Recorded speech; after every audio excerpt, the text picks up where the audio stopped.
There's a quiet kind of magic in tending to a home. Not as a chore, but as a means of connection. Every time we sweep the floor, wash the linens, or light a candle, we're not just maintaining a space, we're deepening a relationship. Sometimes I wonder what these walls would say to me if they could speak. Especially considering this house would be so much cleaner if we didn't actually live here. But we do. And because of that, this house is lived in. Not showroom perfect, not Pinterest pristine. Lived in. There are fingerprints on almost all of the windows. Crayon scribbles across most surfaces. Dust in the corners. Blankets always askew. So these bookshelves are not my favorite part of the house. Because of that, these dinky IKEA bookshelves have been sparse and they get very chaotic with the kids and their books. So just trying to make like a little happy moment, like a little sacred space here with these two shelves. So on this top one, I've made space for my witchy stuff. And then I love that I have plenty of room to grow because I have several books for magic and spellcraft and witchy things that I have just like on my to-buy list, so I can't wait to fill this up more. And then because I often craft right over here at the couch, I like to keep my knitting books and my knitting basket, and I have these little like cozy crafts too that I just put up. So this is like a witchy spot and my cozy crafts spot. It brings me a lot of joy and I love creating just small little moments, small little spaces like that. I'm trying to do more of that as we go into the next season.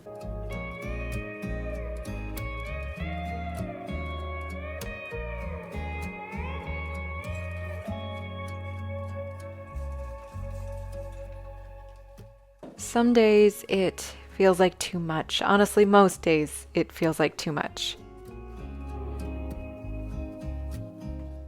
Like the mess is a mirror for my own unraveling. The overstimulation, the exhaustion, the endless loop of giving and cleaning and doing again and again and again.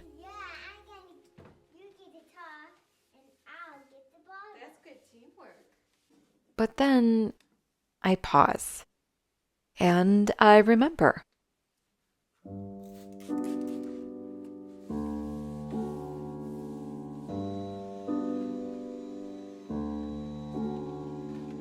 This clutter is proof that we are here, living, growing,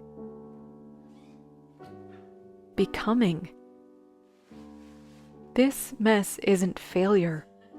It's evidence of dinners shared, of blanket forts and belly laughs, of midnight tears and slow, healing mornings. We don't need to scrub it all away to make it beautiful. We don't need to curate the chaos to make it worthy. It already is. The messy is where the magic lives. Not in spite of it, but because of it.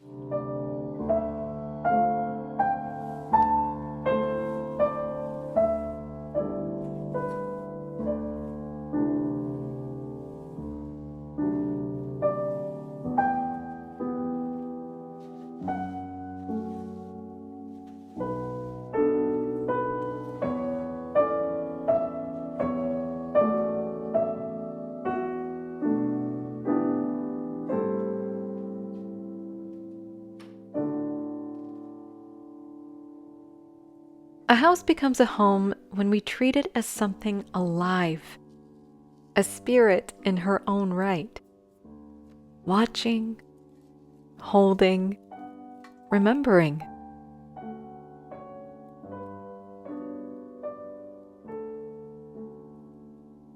Like any sacred being, she thrives when honored. we give to her with care through tiny acts of beauty and offerings made with love. In return, she shelters us. She holds our memories, absorbs what we release, reminds us who we are becoming.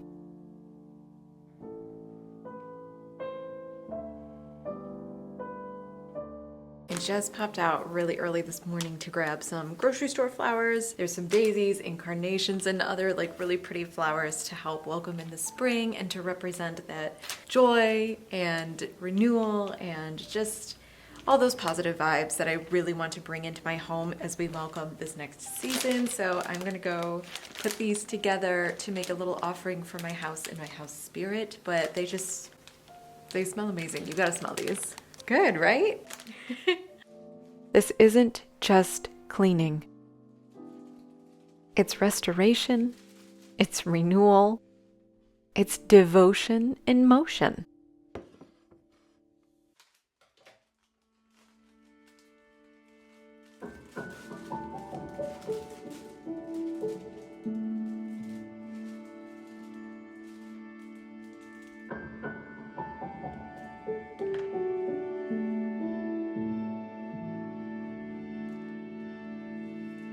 To me, that is the essence of everyday magic.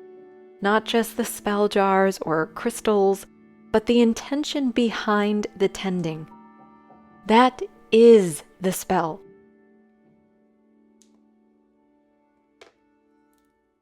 My home is not just a structure. She's a companion, a witness, a spirit who holds me as I unmask and unfold. When I tend to her, I tend to myself. We co-create sacredness in every season, especially in spring, when the air shifts and the home sighs with possibility.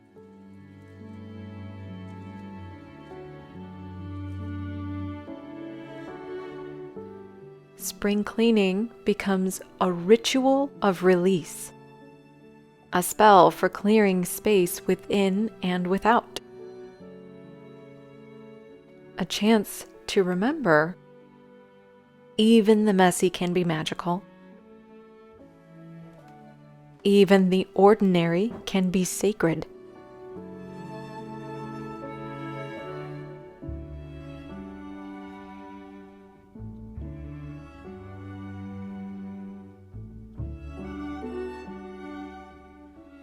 This house isn't perfect. Neither am I.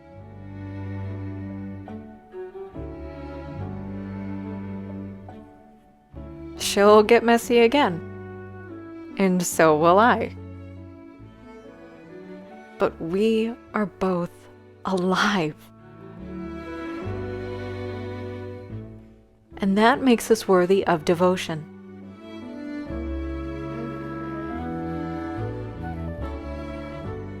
Because the magic has always lived here.